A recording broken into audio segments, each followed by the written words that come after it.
I loved training and I always wanted to get better. So I took so much time to learn how to properly train. And even once I started getting, into actual bodybuilding and being a bodybuilder, it only allowed me to want to expand my mind even further.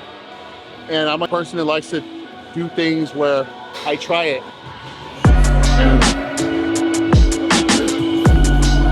If I try it, I like it, and I use it, and I can pass it on. I like to explain to people. I like teaching people about stuff that I love to do. It makes it more fulfilling, like you can do this whole thing all for yourself, but it almost means nothing when it's over.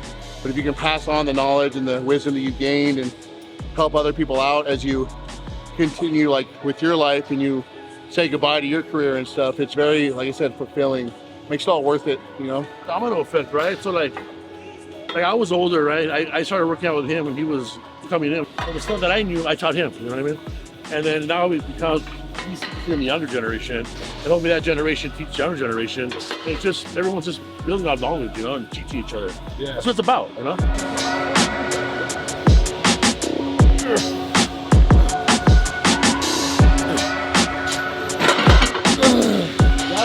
Rebound king. Bro, Paul, man. Bro, I didn't know you guys were flying in. Yeah, Yes, sir. just flew in. It was a pretty quick flight though. It's only like what, 3 hours max? I think 12 to 40 minutes. Up and down, took a nap, woke up, we're landed already. That was pretty quick. The only thing is getting on a plane now at this size. Yeah. I'm starting to really feel the discomfort that comes with it. And they gave me the aisle seat. Oh my God. The aisle seat still sucks because when the stewardess is walking by, they're always bumping into you. They hit you so hard too. You didn't got realize. You got them clavicles, man. Yeah.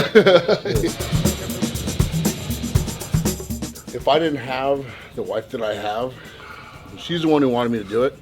I told her I was going to take the year off for her because I had a feeling it was going to be really tough. But she did not want me to let off the gas. She saw where my trajectory was going. She just watched how much I put into this, so she didn't want me to stop. And she had a feeling if I would have stopped, it would have been like, I just kind of let it go. So she kind of kept the fire alive. It definitely got more difficult once he was actually born. So it was like, it was hard, but we got through it. She stuck to her word, wanting to push me to finish and stuff, and it all paid off. Placing where I did and stuff, like, she was super happy. It was, and then having my boy there was the best feeling ever. But even traveling with him, man, that was his first little trip out because he was finally of age to be able to go out. Yeah. Yeah, it was definitely a whole new experience for me. I'm driven by a sick ass pump. If I can get a sick ass pump and no pain, that's pretty awesome. It's a win to me. So now we're doing this with dumbbells. Like I said, more of a free range of motion. There's a lot of blood in my shoulders, so it's gonna be really easy for me to create a connection here. I like to do it seated because it limits the amount of like extra swing I get. And there's a slight tilt in the back right here. What I like to do is have my arms almost slightly behind me, and I kind of pull from my pinkies up, and that eliminates my front delt completely so that I don't get any front delt help, and that medial delt gets all the stress in the work there. So you watch my hand movement. I lead with my pinkies on this. That's probably the best advice you can be given. So pull from the pinky, make sure it drives to the top. You're gonna engage that whole shoulder, but you get that stretch at the bottom too. Little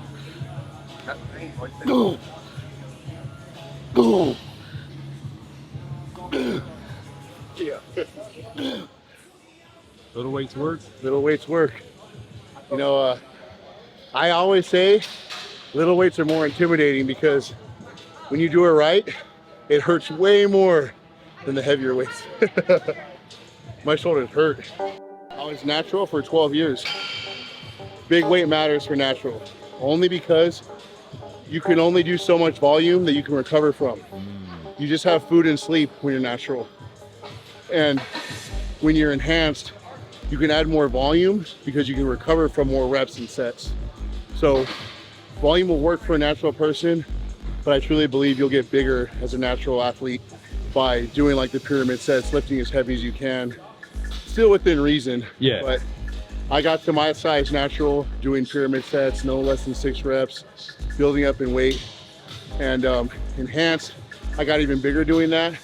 But because you're so strong and you cover so fast, the numbers get really high. Now it's really dangerous. And you start banging up your body. So the tendons and ligaments don't grow like muscles do. Bodybuilders at this level have to find other ways. Blood volume, time under tension, that matters more.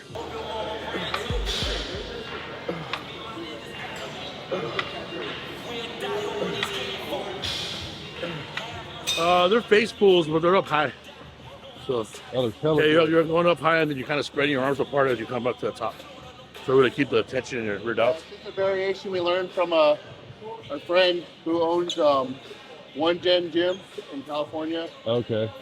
Yeah, he had us try it, and when you already have blood in your rear delts, it's a great finisher. Yeah, it's interesting. The dynamic looks weird, but it's the feeling that you get when you do it. It's like it oddly contracts as you go up. But I'm staying at 80. So I'm primarily pulling with, again, my pinky and almost trying to pull it apart as I go up. A gradual pull. So I'm not trying to be explosive. I'm kind of dragging it back.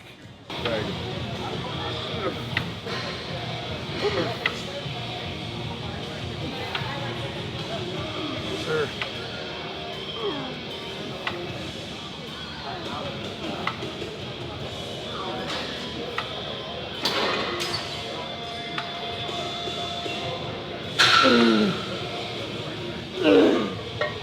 One thing that I think is extremely important to point out on this shoulder day in particular is we didn't start with presses, and our shoulders are really warm, but the accessories to the shoulders, meaning the triceps and my elbows, aren't. So these haven't done anything yet, and I think a lot of people rush into things and that's how they tear their triceps or hurt themselves. It's a pressing movement, so you still need to kind of feel this out and still almost like re-warm up. It's going to be a little bit quicker, however, you still don't want to rush into it because you will get hurt.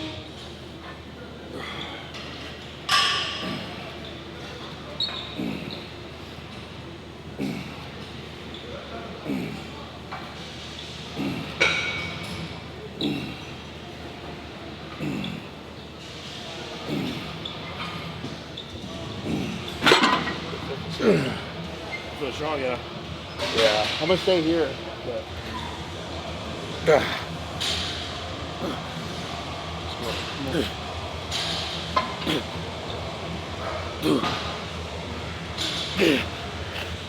Fuck.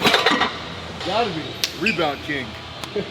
I see you on that rebound, bro. Rebound king. How you doing? Yeah, man, we're back to 280. 280 already?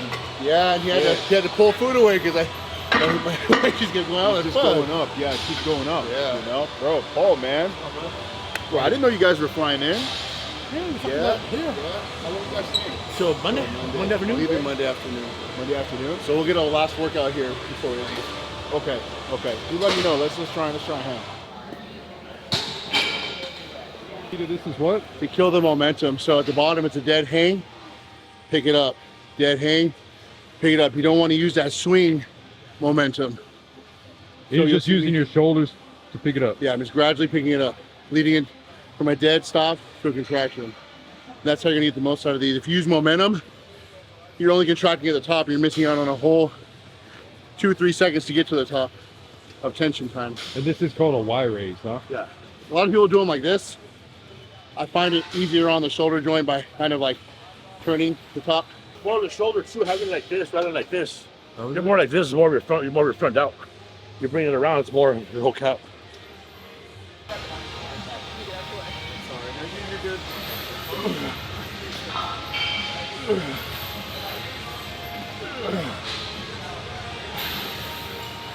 That's a wrap after this one. Yeah, that's it. That's our shoulder day.